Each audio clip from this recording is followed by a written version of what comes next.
Hey y'all, hey, it's your girl Danny. Welcome to my corner room with God. I hope everyone is having a great day. Okay, so listen, this is going to be episode 2 of Something's Gotta Give. And this is, again, my corner room with God. And if you're new here, go ahead and hit the subscribe button, join the family.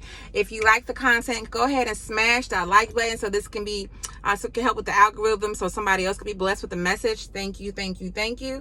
And if you want to be notified every time I upload, go ahead and hit that notification bell for your girl. And I love you guys. Thank you so much for joining me. Thank you so much for subscribing. Okay, so let's get into it. Today's message is going to be about how to discern the fruit of the people around you, meaning your family members, meaning your friendships, maybe even your co-workers, whomever, whatever, that you're giving access to your life. Okay, and I mean by the ones that you want to discern to be the ones that you're actually having issues with, right?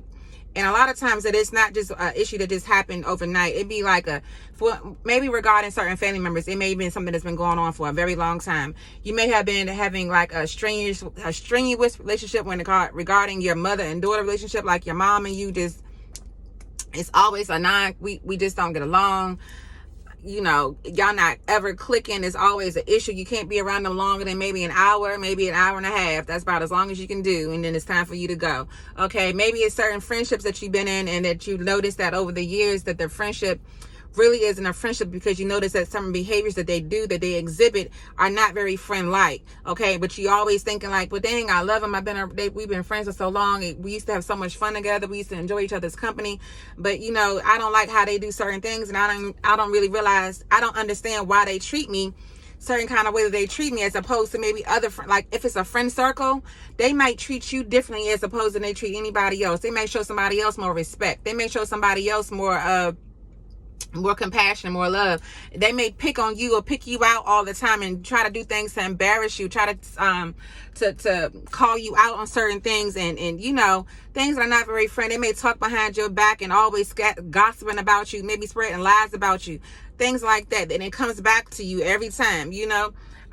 Maybe even certain co-workers that are trying to get you fired or trying to come at you in certain kind of ways to where it make you look like a fool or make you look like trying to like pinpoint an embarrassing moment so everybody can laugh at you and everybody can be like, you know, whatever. This is about that. And so God was giving me, he placed it on my heart to be able to speak to you guys about being able to discern the fruit of the spirit of the people that you have that you give access to or whatever, and how to set a boundary about those, especially like, okay, some of them you may have to be able to set a boundary. Some of them you might have to just totally cut completely off. And yes, certain family members you may got to cut completely off too.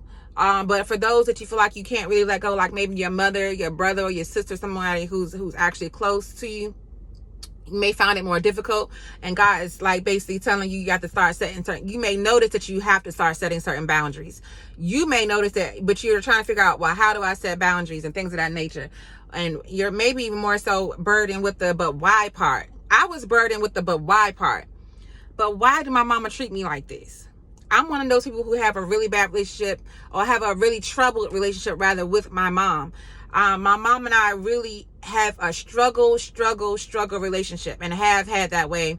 It's been that way for forever, for as long as I can remember it. When I hit a certain age, it was like, you know, my mom started to treat me differently. I am a child who was raised by my grandma. I'm a grandma baby. My auntie raised me, but my grandmother raised me as well. And so I kind of bounced around from house to house. So, my mom didn't come back with me until I was about 13 years old. So a large portion of my younger life, I was with I popped around from, like, you know, a certain family members' homes, things like that.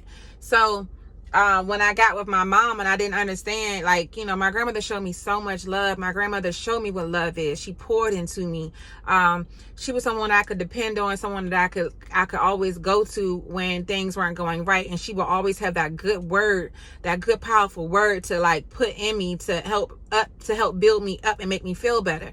And so, you know, when I got with my mom and I didn't see that type, and that was and what my grandmother was exhibiting. Let's just be clear. When God speaks about the fruit of the spirit, we have to be able to discern the two different types of fruit.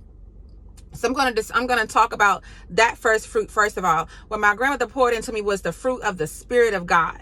That's what she poured into me, and let's be clear about what that is. So when in Galatians chapter 5 verse 22, it speaks about, but the fruit of the Spirit is love, joy, peace, long suffering, kindness, goodness, faithfulness, gentleness, self-control.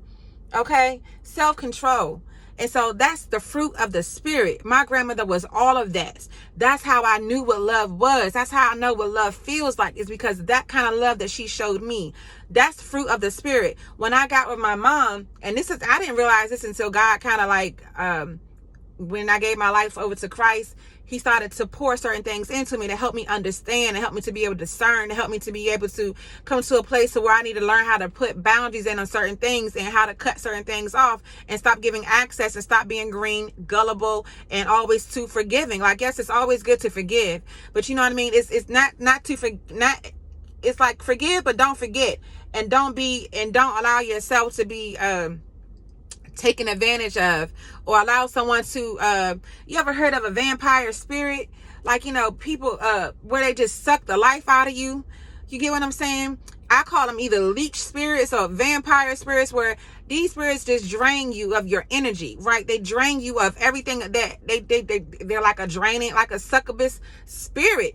And it's like, to be around them, it's like you find yourself with, you leave, you come there with all this energy and feeling great. By the time you leave, it's like, you feel like somebody just, I ain't got the strength, girl, bye. Like, I ain't got the energy for you no more right now. Like, just that quick. I came in here feeling happy. I left out of here feeling like I'm aggravated. I'm frustrated. I'm feeling like, what the heck did I just encounter?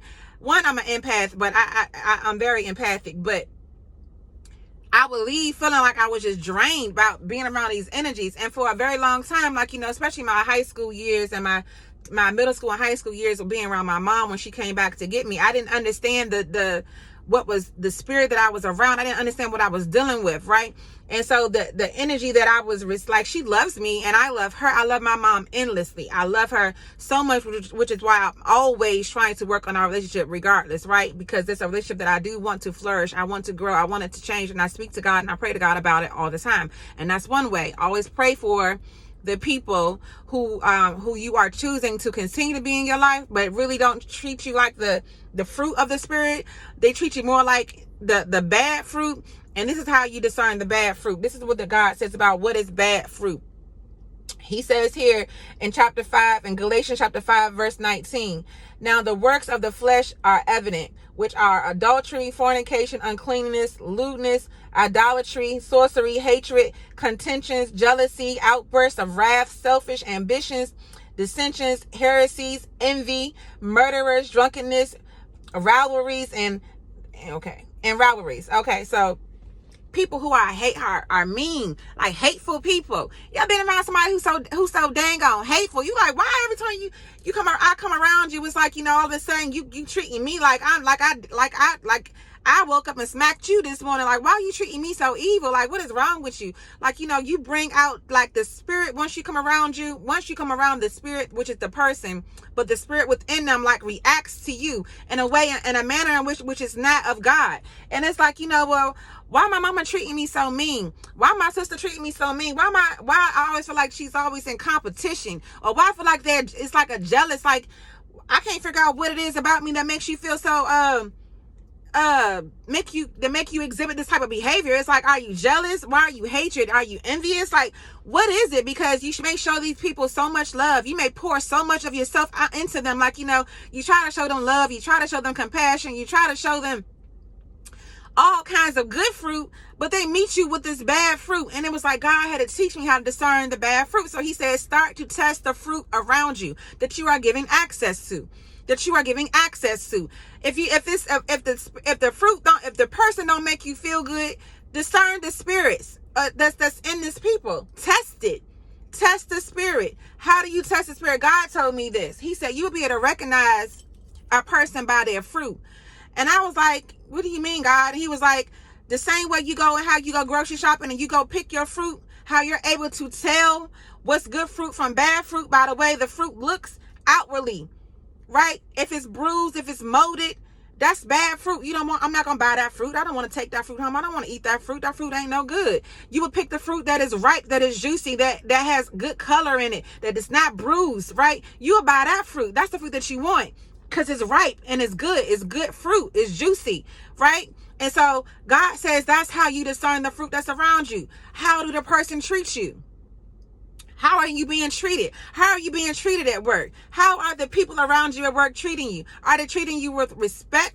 Are they treating you with hatred? Are they treating you with jealousy and envy? An envious spirit. Oh, you come in here cute. Oh, she thinks she cute. Oh, she got her. Oh, look at her today. Oh, didn't you just have your hair done last week? Oh, you got your hair redone again? Oh, okay, yeah. Or whatever. Oh, that's cute. Where you get that from? But then it's like, you talking about me behind my back, or you know what I'm saying? How are the people at work treating you? Are they trying to throw you under the bus every time you may got a meeting, and in the meeting you may got to give a presentation, but they want to embarrass you in the presentation. They want to do things to throw things out there that's an embarrassing moment. Or remember when that time, or you may have like a meeting somewhere, a Christmas meeting or whatever it is, and all of a sudden they want to remember that time when you did that presentation, girl, and you can't get it out. Lord Jesus, help me. You didn't do well in it. Like, what I'm saying, you bombed that presentation. It didn't go well. And they want to bring it up in front of a group of people. Same thing in a atmosphere with your friends.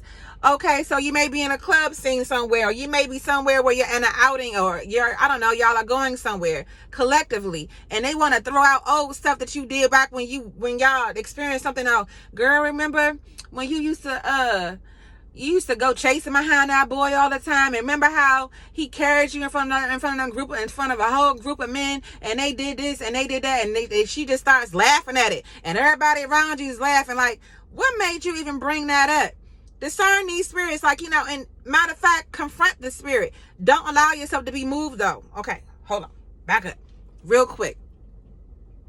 When you confronting these people about their behavior, right? Because it's not going to be behavior that's going to be accepted. The point of it is to check it so it don't happen again. You want to check these people so it don't happen again, so they know not to play with you. Because the reason why it continues to happen is because you ain't checked it.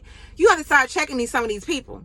Period. It's like, oh, instead of them wanting to tell a story about you or embarrass you about something, you remember how in the movie 8 Mile, I forget his name, what his name, Slim Shady, whatever his dang on name is, whatever he was. If you've seen 8 Mile, you know what I'm talking about, how he wanted to get on stage and rap, and how he was going against this, they were doing rap battles, and he was going against this one guy, and he knew that if he allowed him to go before him, and the dude would try to embarrass him and talk about how he lived in a trailer park, and how he ain't got no money, and how he broke, and how his mom was a hoe, and how his daughter, all kinds of stuff. And so what did he do is he owned it. And so a lot of times you got to beat people to the punch before they bring up a situation that's trying to embarrass you real quick. How you meet them is like, you know what? As soon as they start talking about it, you can cut them off. Yeah, girl, I remember that. Let me tell my own story real quick. Yeah, because this and this and this and this happened. But since then, this and this and this and this is what happened, right? I got better from that. I did better from that. I done better from that. Like, we all got things that we have done. A chapter in our book that we really don't want to read out loud. We all have a chapter in our book that we really don't want to read out loud, right? Everybody does. Nobody's above living life and having experienced some things that they're not really too proud of. And for those who try to bring out those moments to embarrass you, call them out on it by, first of all, taking ownership of it, talking about it yourself if need be, you know what I'm saying? And then address like, yo, why you even bring that up? And don't ask them privately, ask them in front of everybody. What made you bring that up? Now let's put the spotlight on you.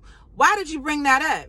And this may even go for your parents, like, or family members too, because you may find that they try to embarrass you and do little things too that always try to knock you down or make you feel less than, or make you feel like disappointing them and you hurt by the way that they treat you by doing certain things. Like God said, start discerning these spirits and start calling them out on it, and start making them be accountable for their behavior in your life, and then start setting up their boundaries. If you got somebody who likes to take advantage of you, like, oh, your mom may come to help you with something, but it come with a price. It come with a price. Like, oh, she might help you pay something, but then later on it's gonna come with a price of when you are around a whole group of family members and they want to talk about, so boom, I could take an example. I'll give you an example out of my book.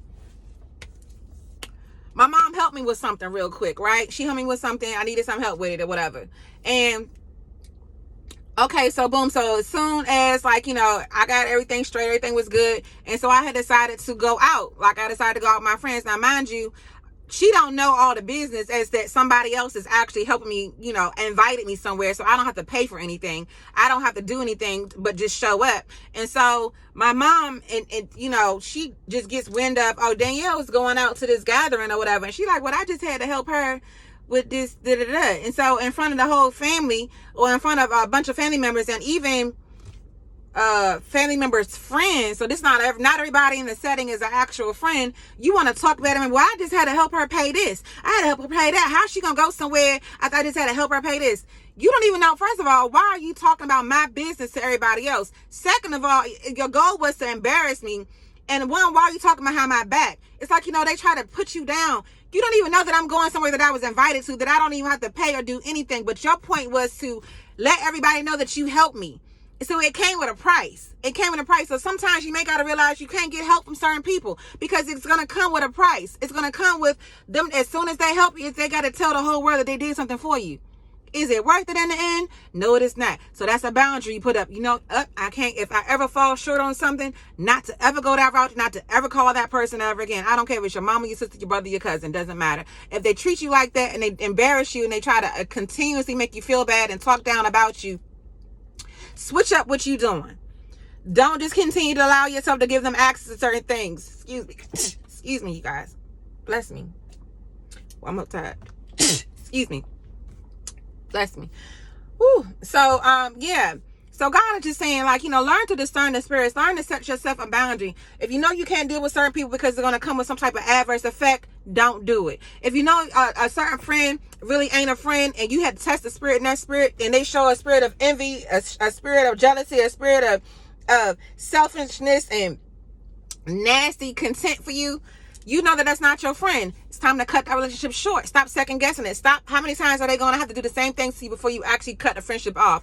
I had to cut a friendship off that I actually love this girl. I love her because we've been friends for so long, but she don't love, I understand that you have a spirit of envy. You have a spirit of jealousy. And so I'm not going to allow you to continue to have access to my life and continue to wreak havoc in my life. No, I'm sorry. I love you, but I love me more. And I got to cut you off. And I'm going to still pray for you. God, and here's the other thing. Another thing that you do is pray for these people. You pray for them. Once they show you an exhibit and you now are able to believe who they say that they are by the way of their actions and how they treat you, pray for them. God says pray for your enemies. Pray for your enemies. Pray for those who pray against you. And I mean pray that pray like a lion prowling on a gazelle.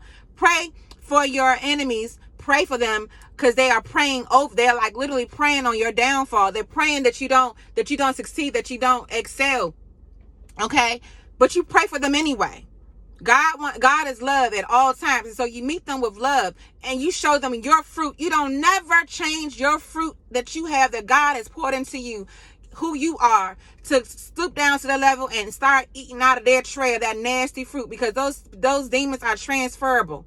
Those demons and those demonic spirits that dwell within them are transferable. So you have to be able to discern, to cut off, to put a boundary where it's needed, when it's needed, at all times. Even if it's regarding somebody at work, you may got to start flying high like an eagle. Don't let them notice. If they're trying to get you fired, you're going to have to start doing things on the low, where you start documenting some things and moving a little bit differently. Don't let your enemy know that you are what you're doing, to make sure that you cover yourself. You ever at work, they used to tell you to cover yourself. Like when somebody gives you something, they email you something and it lands in your lap. All right, you got to make sure you cover yourself. You got to make sure you take screenshots of your emails, of how you responded back, that you make sure that you dotted your I's and cross your T's. You got to make sure that you are always on your P's and Q's when it comes to these people who are trying to come for you. All right, discern the spirit, recognize the spirit, set a boundary, and cut off. All right. So I love you guys. This was my corner room with God. I pray that this message helps you. I pray that it, also, if you get a chance to, go ahead and take a look in the Bible. Read Galatians chapter 5, verses 16 through 26. Read the whole thing, because God tells you about the spirit and how to walk in the spirit and how to protect yourself and how to discern the spirits that are around you that you are giving access to your life. Okay. I love you guys. You guys have a blessed day on purpose. It's your girl, Danny. I'll talk to you next time. Bye.